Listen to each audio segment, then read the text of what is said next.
룻기 1장 14절에서 22절 말씀입니다. 룻기 1장 14절에서 21절 말씀입니다.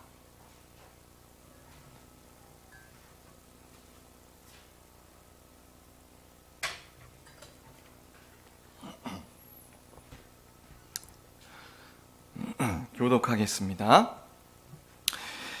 그들이 소리를 높여 다시 울더니 오르바는 그의 시어머니에게 입을 맞추되 룻은 그를 붙쫓았더라.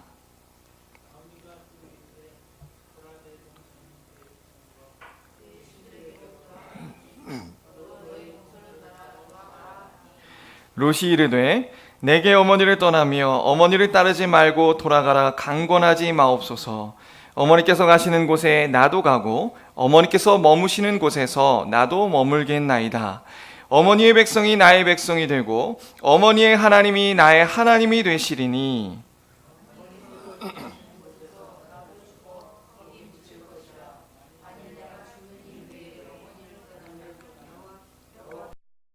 함께 가기로 굳게 결심함을 보고 그에게 말하기를 그치니라.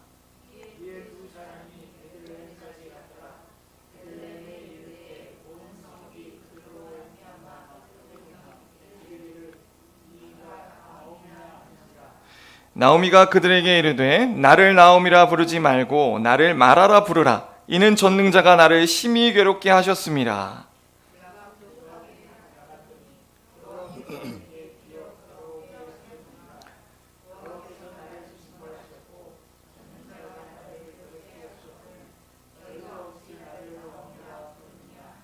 같이 읽겠습니다. 나오미가 모압 지방에서 그의 며느리 모압 여인 룻과 함께 돌아왔는데 그들이 보리추수 시작할 때에 베들레헴에 이르렀더라. 목사님께서 기도원에 가셨습니다. 그래서 오늘 새벽부터 제가 주일 오후에 제가 설교거든요. 그래서 총 5번의 설교를 할 기회가 주어졌어요. 그래서 어떤 말씀을 나눌까 하다가 사사기의 짝과 같은 책인 우리 룻기서를 함께 나누면 좋겠다라고 생각이 들었습니다. 그래서 오늘 1장을 살펴보고요. 내일 새벽에 2장, 그다음 금요일 새벽에 3장, 그리고 마지막 주일에 총 정리하면서 4장으로 마무리를 짓는 설교를 하려고 합니다. 기도하고 싶으신 분은 또 룻기가 궁금하시면 새벽 예배 나오십시오. 네, 광고입니다. 룻기를 4일 만에 마스터할 수 있다. 네.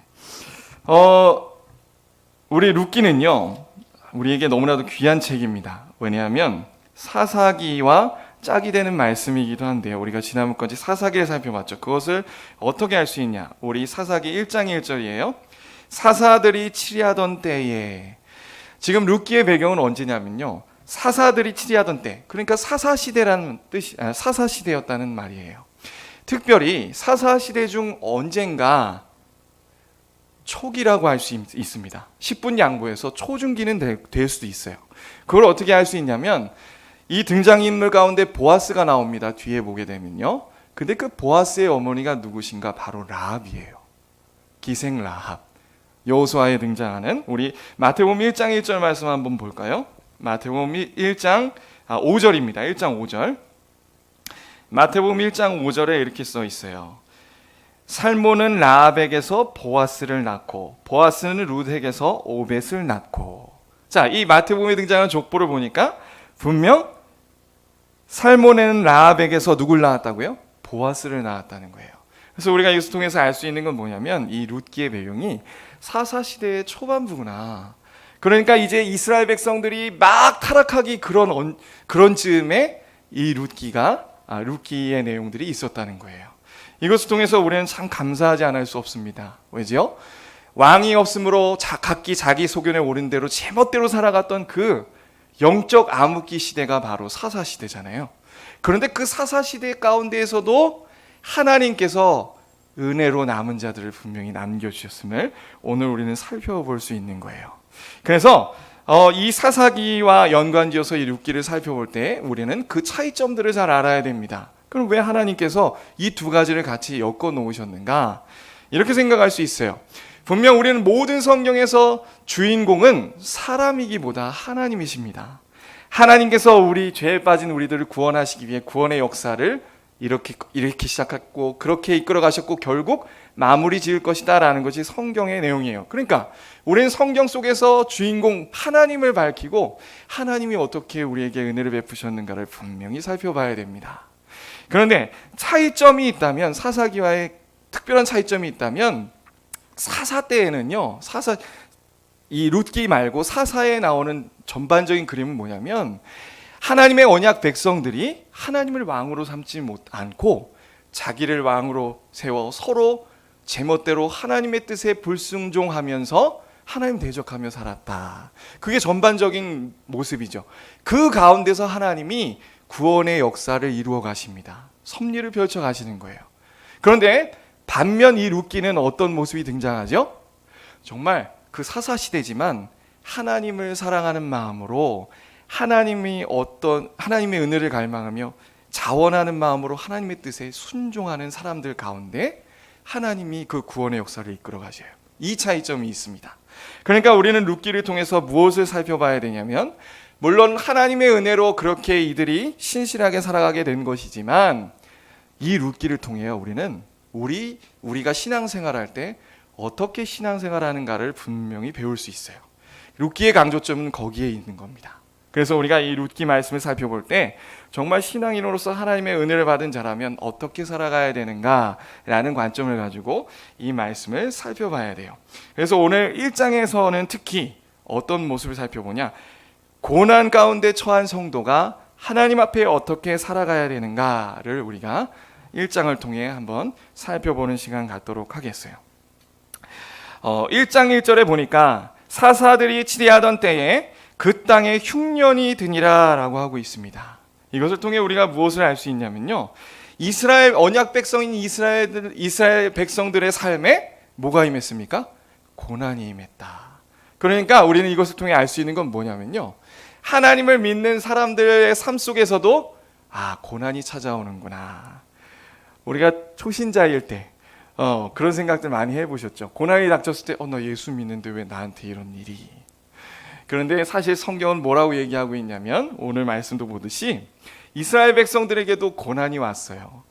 고난이라는 것은 믿는 사람들에게도 찾아옵니다. 예수 믿는다고 해서 일들이 잘 풀리고 성공하고 늘 그런 일만 있는 건 아니죠. 오히려 성경은 더 고난에 집중하는 것 같아요. 잘됨보다 성도의 삶에 찾아오는 고난의 삶에 집중하고 있고요.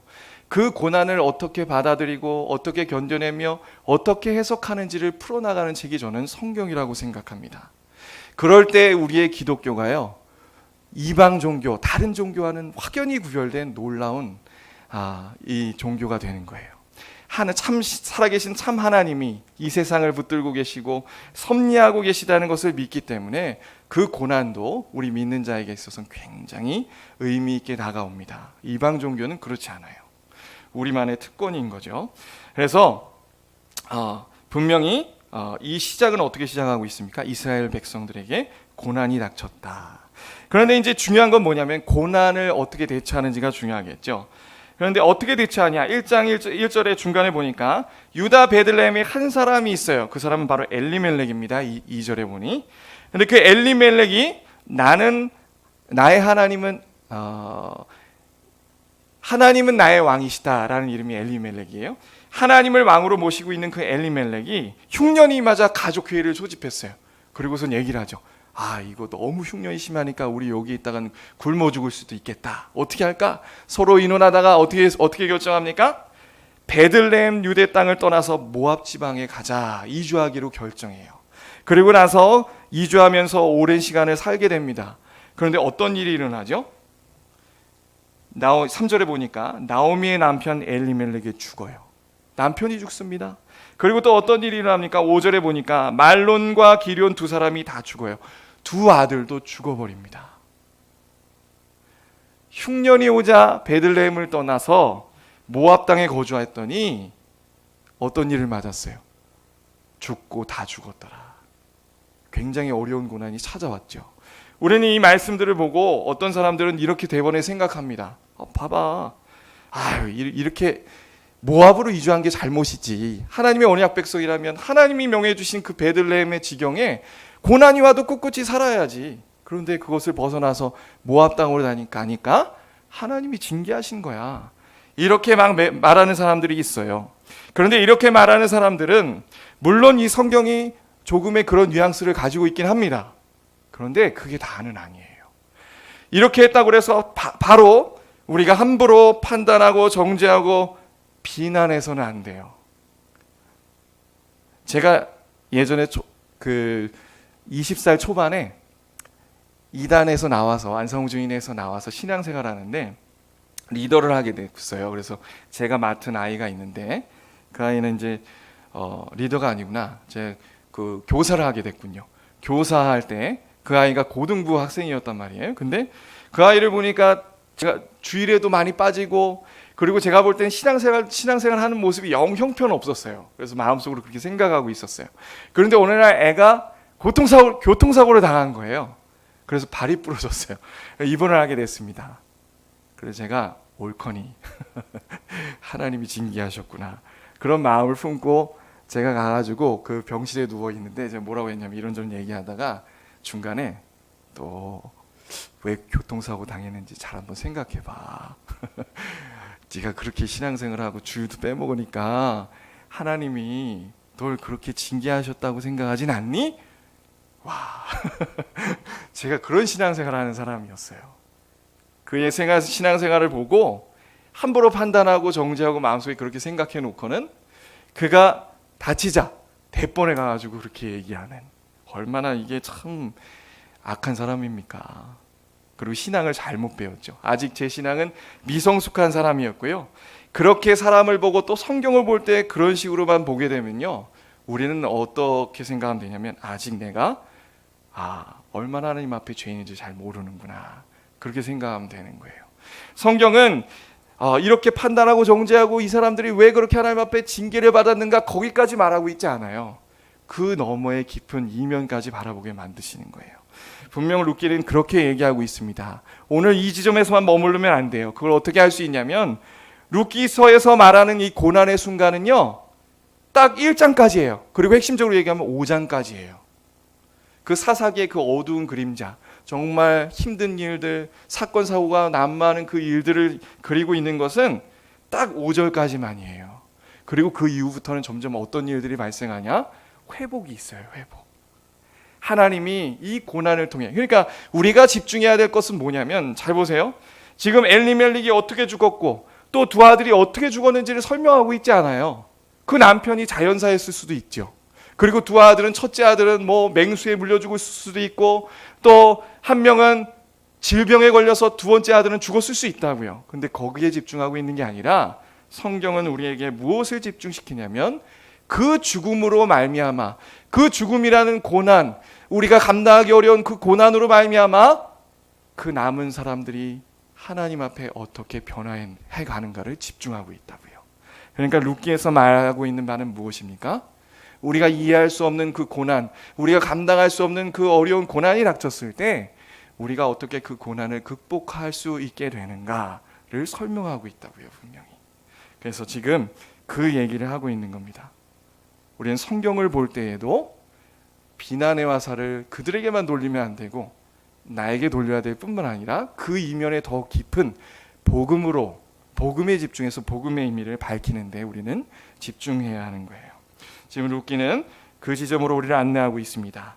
자, 그러면 이 룻기를 통해 우리가 고난이 우리에게 주는 유익이 무엇일까요? 첫 번째로요, 고난을 통해 우리 신자는요, 하나님 앞에 낮아지고 하나님을 갈망하게 됩니다. 그게 1장 6절이에요. 1장 6절 한번 같이 읽어볼까요? 시작.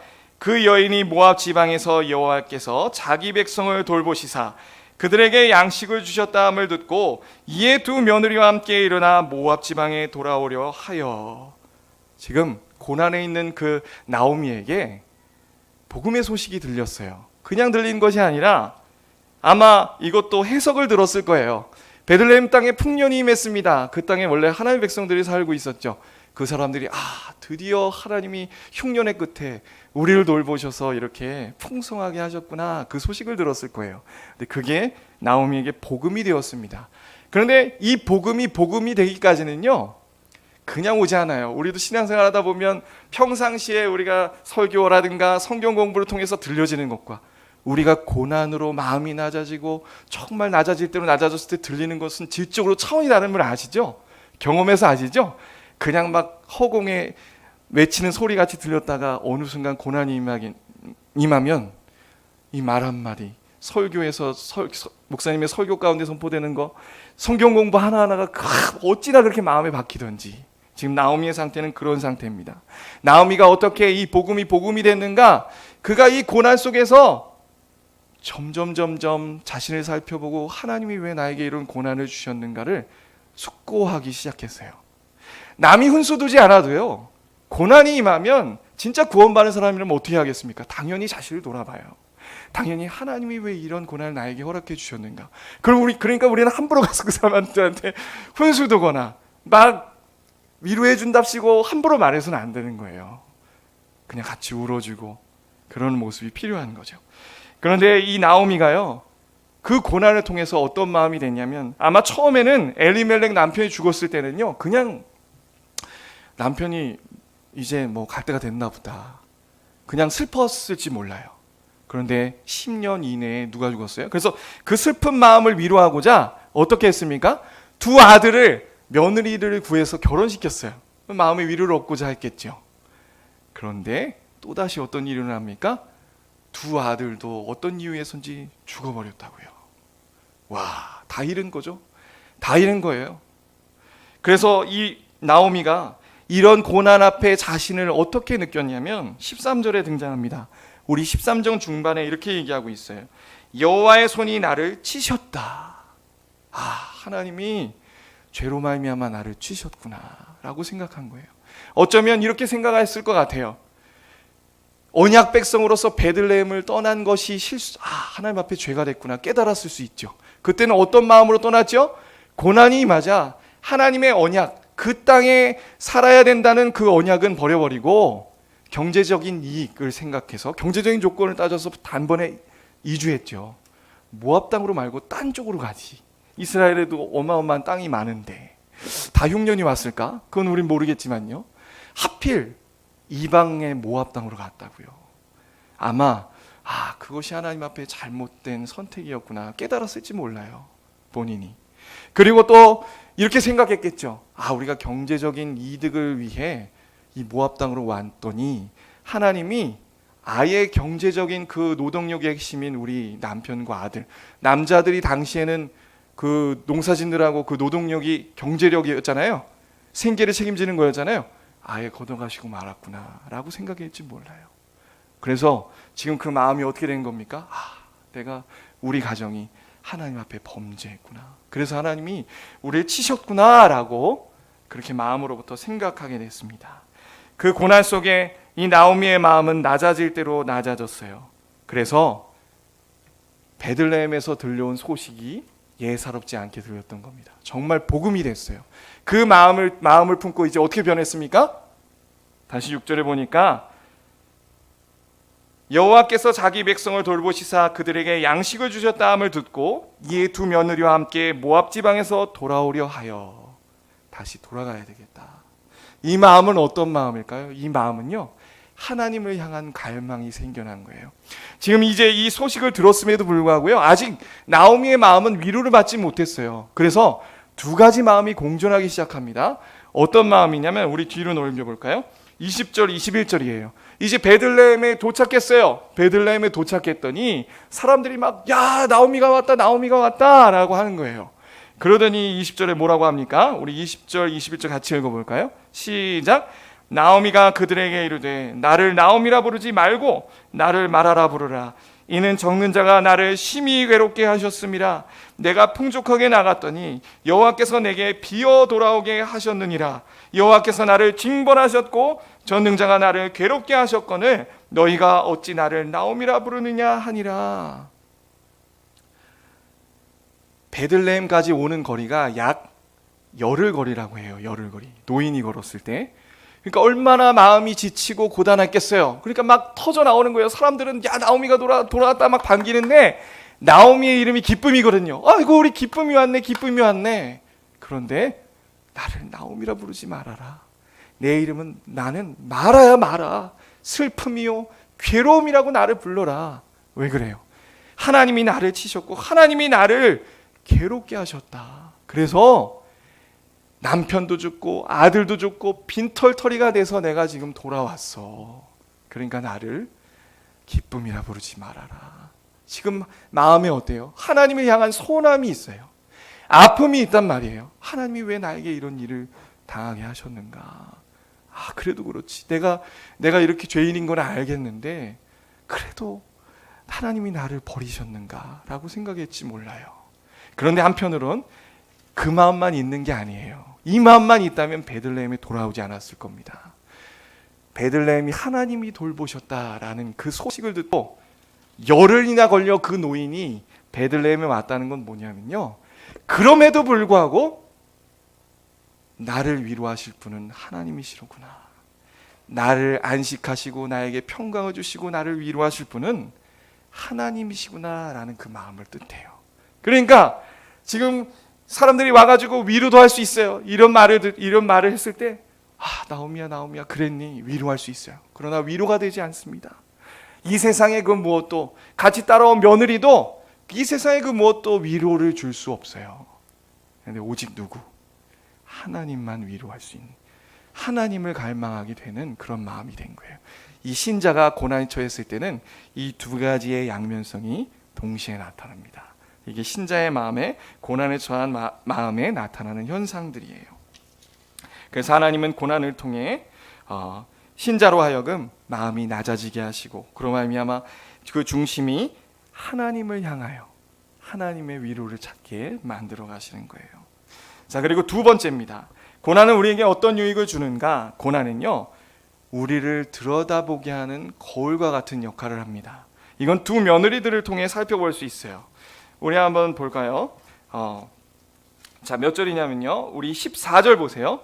14절에 그들이 소리를 높여 다시 울더니 오르바는 그의 시어머니에게 입을 맞추되 룻은 그를 붙쫓았더라.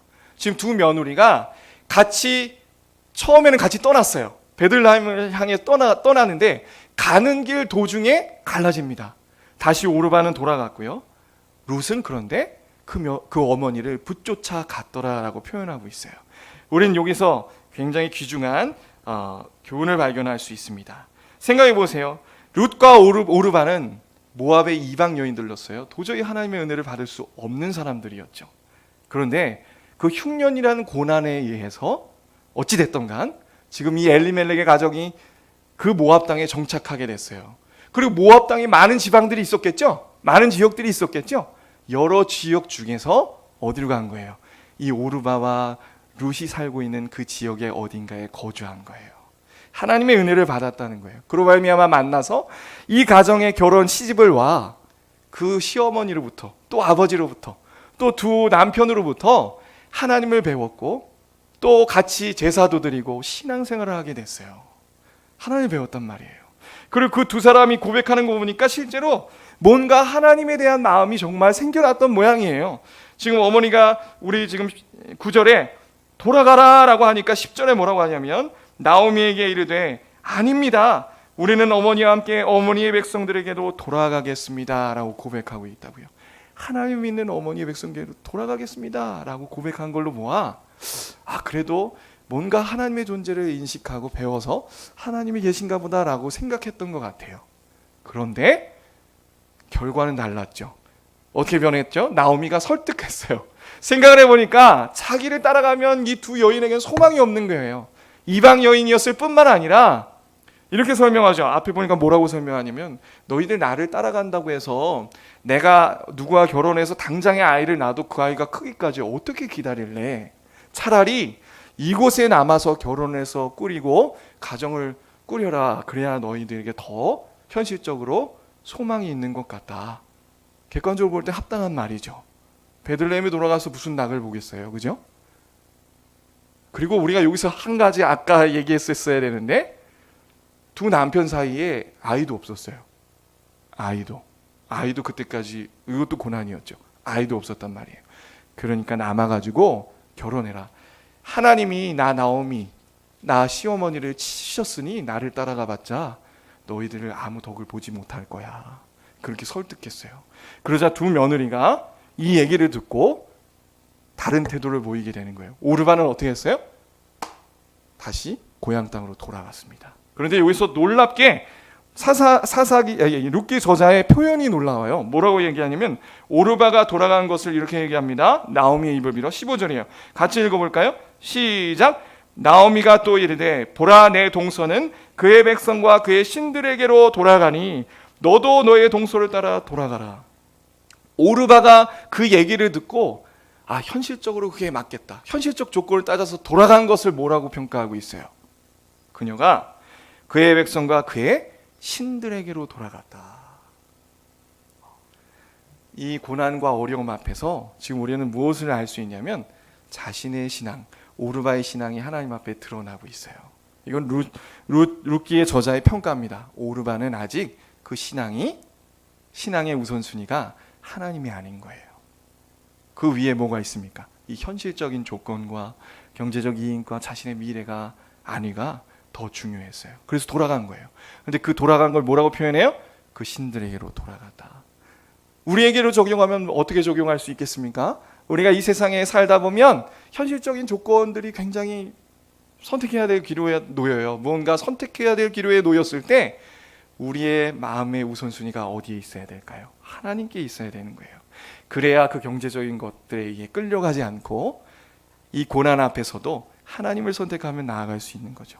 그런데 룻은 어떻게 얘기합니까? 룻은 이렇게 얘기해요. 16, 17절에 우리 같이 한번 읽어보겠습니다. 시작. 룻이 이르되 내게 어머니를 떠나며 어머니를 따르지 말고 돌아가라 강권하지 마옵소서.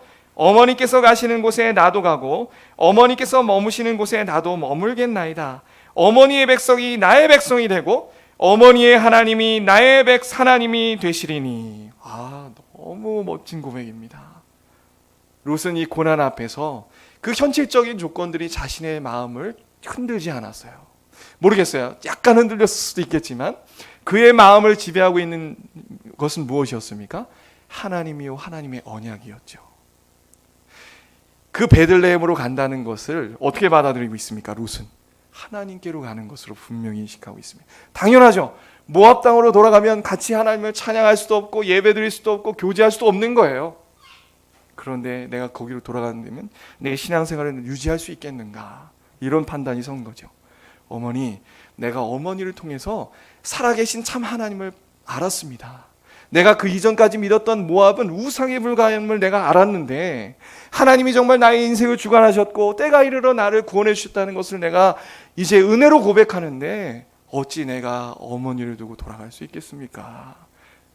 어머니를 따라 베들레헴으로 가겠습니다. 그곳에서 함께 하나님을 찬양하고 우리가 죽을지언정 하나님을 앞에서 우리가 같이 교제하며 삽시다.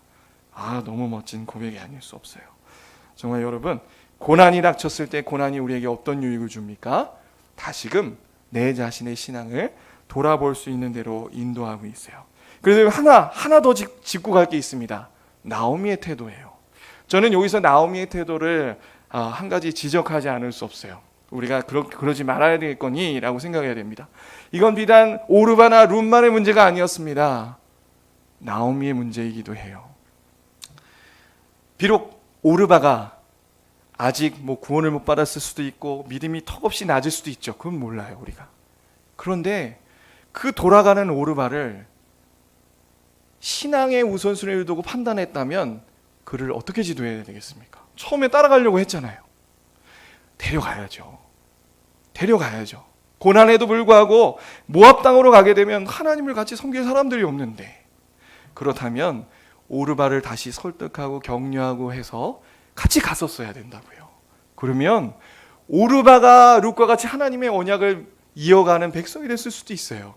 그러나 나오미가 그렇게 하지 않았죠. 이거는 참 우리가 고난의 때에 신앙의 선배로서 그 가정에 만약 자녀들이 있거나 또 동생이 있거나 옆에 사람들이 있을 때 우리가 어떻게 신앙으로 본이 되고 지도를 해야 되는가, 우리가 또 살펴볼 수 있는 대목인 거죠. 자, 어쨌든 이 고난을 통해서 우리는 내 자신의 신앙을 다시 한번 돌아보고 우리의 목표점을 바로 해야 되는 계기로 삼아야 됩니다. 자, 그러면 우리가 이 고난 속에서 어떻게 고난을 견뎌내고 살아가야 되는가? 마지막이에요. 고난의 배후에서 성도의 회복을 준비하시는 하나님을 묵상해야 됩니다. 저는 이것이 가장 중요하다고 생각해요. 우리 룻기서 1장 23절 보세요. 이제 베들레헴으로 돌아갔습니다. 그리고 돌아가는 것으로 1장이 마무리되고 있어요. 그 룻기 저자가 한마디를 덧붙입니다. 23절에 이에 룻이 보아스의 소녀들에게 가까이 있어서 보리추수와 밀추수를 마치기까지 이삭을 주우며 그의 시어머니와 함께 거주하니라. 자, 지금 뭐라고 하고 있냐면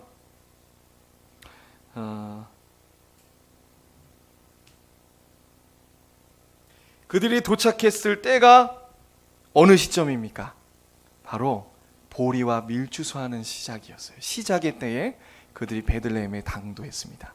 이것은 우리에게 무엇을 의미하냐면 이제 2장부터는 놀라운 회복을 경험하게 될 것이다 라는 복선을 깔고 마지막에 이렇게 얘기를 하는 거예요. 우리는 이것을 통해서 무엇을 알 수 있냐면 성도가 심각한 고난을 당하고 있을 때 하나님은 넉넉히 계셨는가? 하나님은 그저 먼 발치에 고난을 주어놓고서는 먼 발치에서 그저 가만히 아무런 공감도 하지 않고 그렇게 계셨을까? 아니라는 거예요. 하나님은 성도가 비참한 고난을 당하는 속에서 함께 마음을 아파하시면서 이 성도의 회복을 하나하나 준비하고 계셨음을 얘기합니다. 이건 굉장히 놀라운 거예요. 이 세상의 그 어떤 신도요, 하나님처럼 우리를 대하시지 않아요. 몰라요. 제가 다 모든 종교를 아는 건 아니지만 제가 알고 들어왔던 다른 종교, 불교도 그렇고 이슬람교도 그렇고 다 먼 발치에 계신 먼 발치에 있는 신입니다. 직접적으로 이렇게 찾아와서 함께 아파하고 그런 신이 아니에요. 제가 알기로 그렇습니다. 이게 우리 기독교와 아주 큰 차이를 나타내고 있죠. 그래서 고난의 배후에서 역사하시는 하나님을 우리는 묵상해야 돼요. 고난의 때. 그런데 이것을 우리가 잘 이해할 수 있는 것, 예수님에 대한 행적을 보고 우리가 이것을 묵상할 수 있습니다. 우리 요한복음 11장으로 가보실까요? 요한복음 11장에 고난을 당한 성도를 대하시는 예수의 모습이 너무나도 잘 그려 있어요. 우리 요한복음 11장은 어떤 장이죠? 나사로가 죽는 그런 사건이에요. 11장에. 그런데 우리 11장의 4절에 보니까 3, 4절에 보니까 이렇게 나와 있어요. 이에 그 노이들이 예수께 사람을 보내어 이르되 주여 보시옵소서 사랑하는 자가 병들었나이다.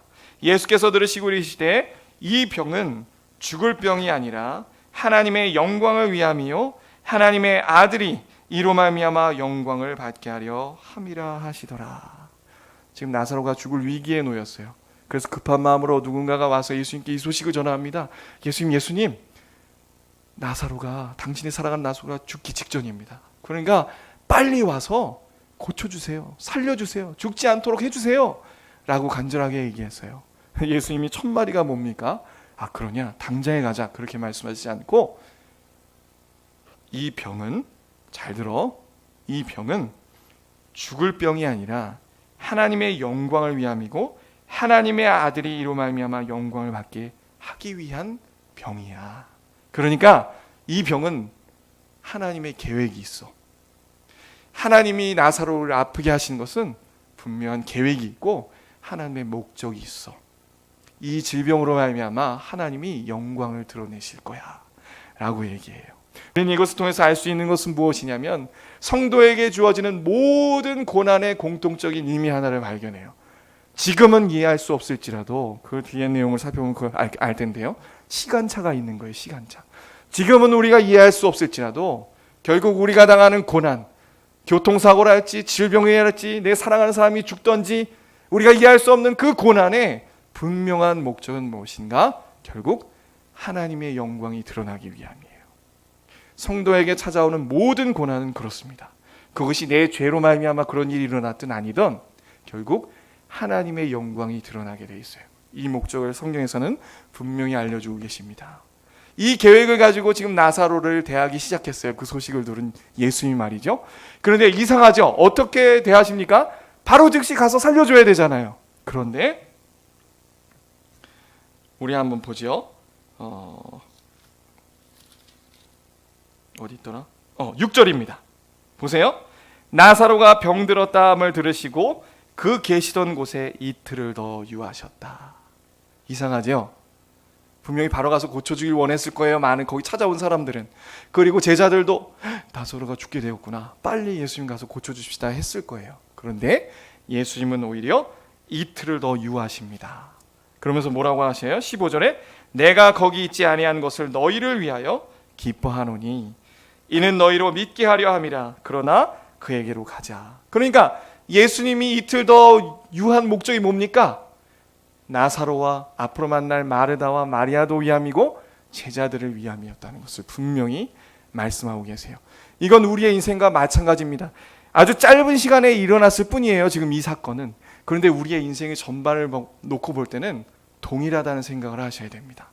우리에게 찾아오는 인생의 모든 인생 속에 찾아오는 고난이 어쩌면 우리가 죽을 때까지 이해되지 않을 수 있어요. 아니면 우리가 살다가 뒤돌아보니 그때 하나님이 그래서 나에게 이런 고난을 주셨구나, 하나님이 또 이 고난을 통해서 나를 이렇게 성숙해 하셨고 그 일을 이렇게 변화시키셨구나, 나를 이렇게 변화시키셨구나 느끼실 수 있어요. 깨달으실 수 있어요.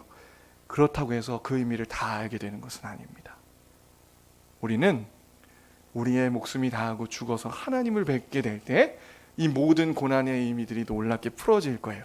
지금 그것을 그 말씀을 교훈하기도 하는 거예요. 자, 보세요. 우리 20절입니다. 11장 20절에 그래서 그 나사로가 죽은 곳에 당도했습니다. 그럼 마르다가 먼저 나왔어요. 베다니는 예루살렘에 가깝게 한 50리쯤 떨어진 곳인데 그곳에서 마르다가 먼저 나와가지고 예수님을 영접했던 모양이에요. 그래서 21절에 뭐라고 합니까? 같이 읽어볼까요? 시작. 마르다가 예수께 여짜오되 주께서 여기 계셨더라면 내 오라버니가 죽지 아니하였겠나이다. 예수님 왜 이렇게 늦게 오셨어요? 예수님이 나사로가 죽기 전에 있었으면 살았을 텐데 어디서 뭐하고 계셨어요? 우리가 그렇게 빨리 가서 소식을 전했건만. 마르다뿐만 아니죠. 그래, 이 대화도 웃겨요. 대화도 한번 볼까요? 그래서 22절에 뭐라고 합니까? 나는 이제라도 주께서 21절에 뭐라고 합니까? 예수께 여짜오되 주께서 여기 계셨다면 내 오라버니가 죽지 아니하니까. 그러나 나는 이제라도 주께서 무엇이든지 하나님께 구하시는 것을 하나님이 주실 줄 아나이다. 뭔가 좀 지금이라도 가서 살려주실 수도 있지 않을까요? 라는 뉘앙스 같아요. 그런데 뒤에 보면 믿음이 없어요. 뭐라고 합니까? 예수께서 이르시되 내 오라비가 다시 살아나리라. 살 거야. 내가 그러려고 왔어. 근데 마르다가 뭐라고 그래요? 마르다가 이르되 예수님 마지막 날 부활 때에는 다시 살아날 줄 내가 믿습니다. 지금 예수님께서 살려주시리라는 그런 생각은 꿈에도 하지 못하고 있죠. 예수님 부활 때, 예수님 다시 오실 때 부활 때에는 당연히 살겠죠. 그래서 예수님 뭐라고 합니까? 예수께서 이르시되 나는 부활이요 생명이니 나를 믿는 자는 죽어도 살겠고 무릇 살아서 나를 믿는 자는 영원히 죽지 아니하리라 하리니 이것을 내가 믿느냐. 이 얘기는 뭐예요? 재림의 때의 부활만을 얘기하는 것이 아니고 지금 너 앞에 서 있는 내가 부활이요 생명이니까 믿으면 지금도 살 수 있어. 그 얘기를 하시는 거죠. 내가 못할 게 무엇이냐? 무릇 살아서 나를 믿는 자는 영원히 죽지 아니하리니 이것을 내가 믿느냐. 대답을 아주 멋들어지게 합니다. 주여 그러하여다 주는 그리스도시요 세상에 오시는 하나님의 아들이신 줄 내가 믿나이다 하고 예수님을 그 자리에 놓고 쫄래쫄로 소식을 전하러 들어가요. 예수님 그 자리에 가만히 계십니다. 참 신기하죠. 그러고 나서 마리아도요. 32절에 보니까 마리아도 예수께서 계신 곳에 가서 배웠고 그 발 앞에 엎드려서 똑같이 얘기해요. 예수님 주께서 여기 계셨더라면 내 오라비가 죽지 않았겠습니다. 왜 이제 오셨어요? 이 고백이 똑같아요. 아까 그 나오미가 했던 고백과 똑같습니다. 하나님 우리에게 이렇게 심각한 고난이 있었는데 어디에 계셨어요? 이 고난이 있어서 우리가 너무 슬펐고 힘들고 우리의 동생 나사로가 죽어가는데 예수님 어디 계셨어요? 그 고난이 있을 때 마음에 서운함이 있죠. 아픔이 있죠. 그런데 이 얘기를 들은 예수님이 33절 35절에 그 마음이 이상해요. 우리 한번 같이 읽어볼까요? 시작.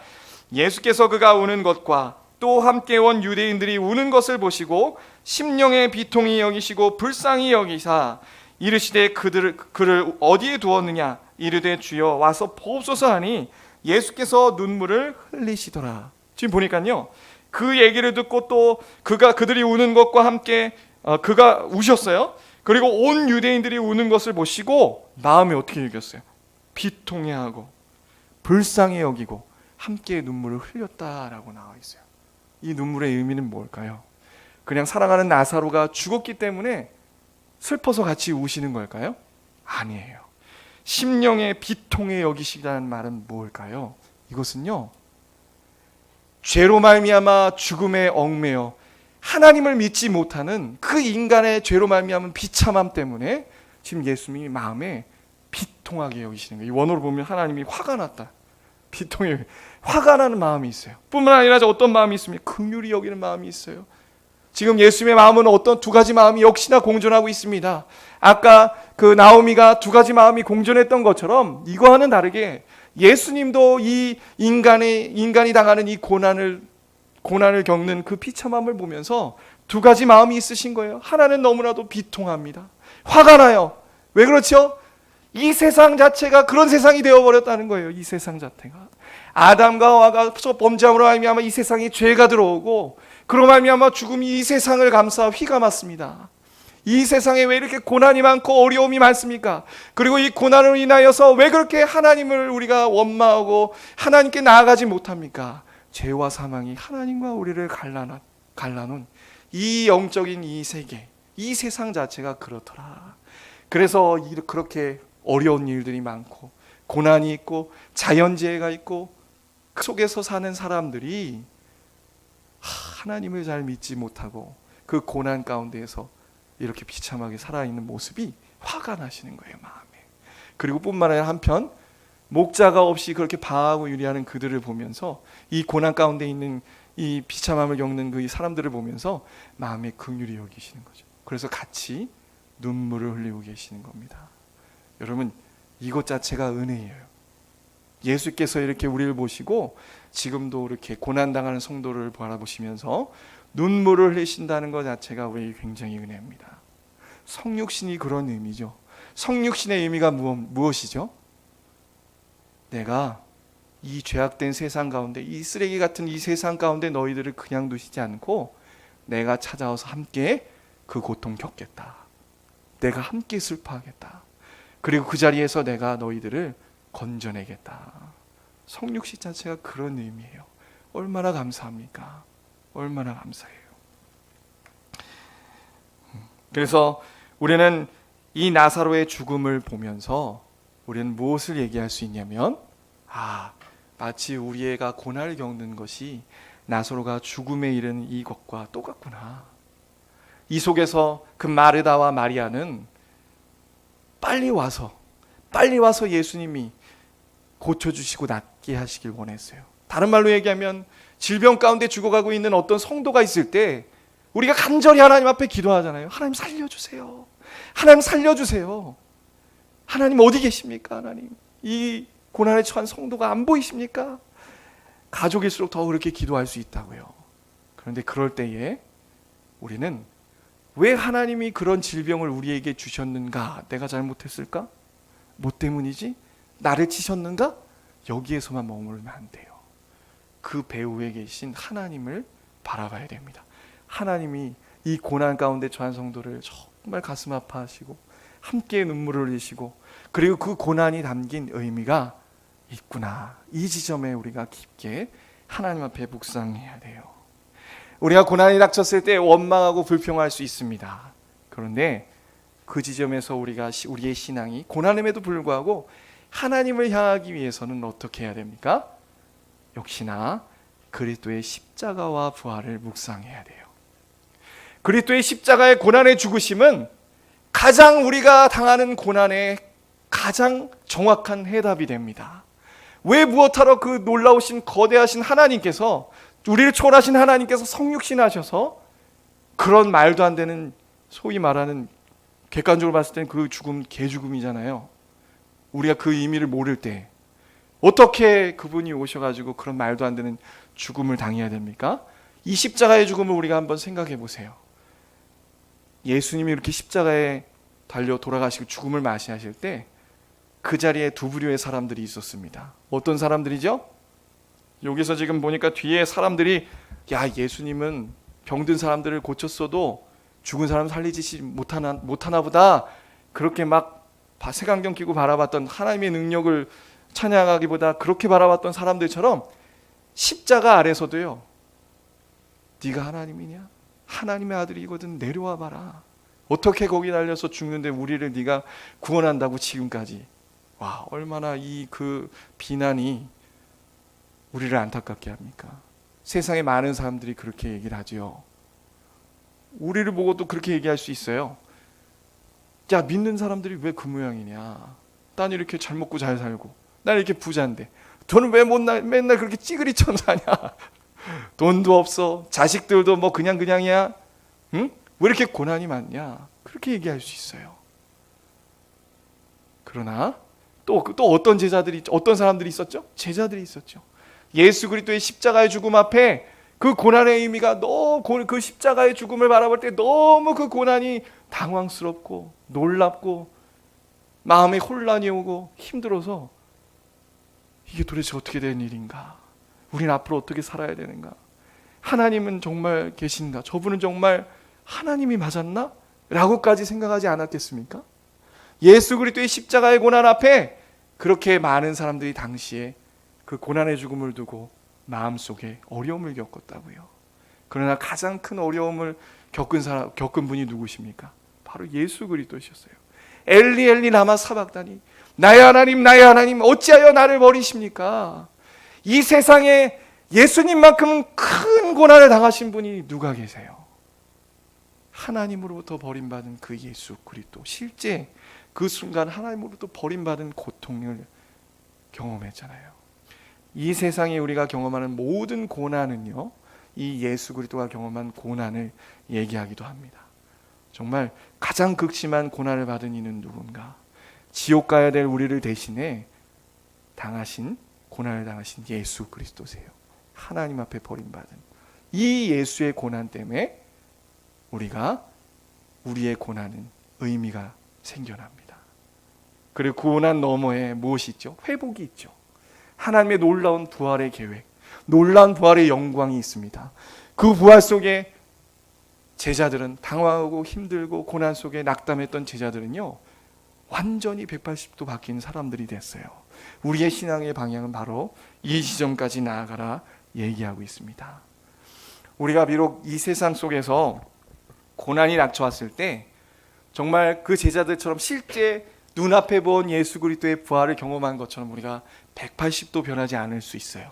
그러나 우리는 점점점 이 예수 그리스도의 십자가의 고난과 부활하심을 생각하며 나의 고난이 정말 하나님의 계획 속에 이루어지고 있구나. 또 하나님의 영광을 드러내는 목적이 분명히 있구나. 내가 아직은 이해하지 못할지라도 내가 주고 하나님과 대면했을 때 그 고난의 의미가 다 풀어지겠구나.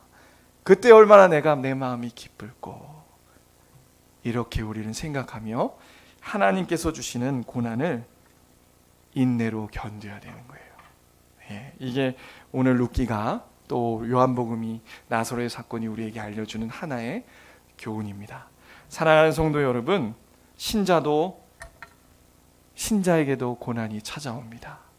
우리가 도저히 감당할 수 없는 고난은 우리가 알지 못하는 순간 찾아오기 마련이에요. 그때 여러분들은 어떻게 하나님 앞에 나아가길 원하십니까? 어떻게 나아가야 되겠습니까? 오늘 살펴본 이 룻기의 말씀과 요한복음의 말씀처럼 우리를 돌아보고 우리의 마음이 하나님의 은혜로 말미암아 낮아져요.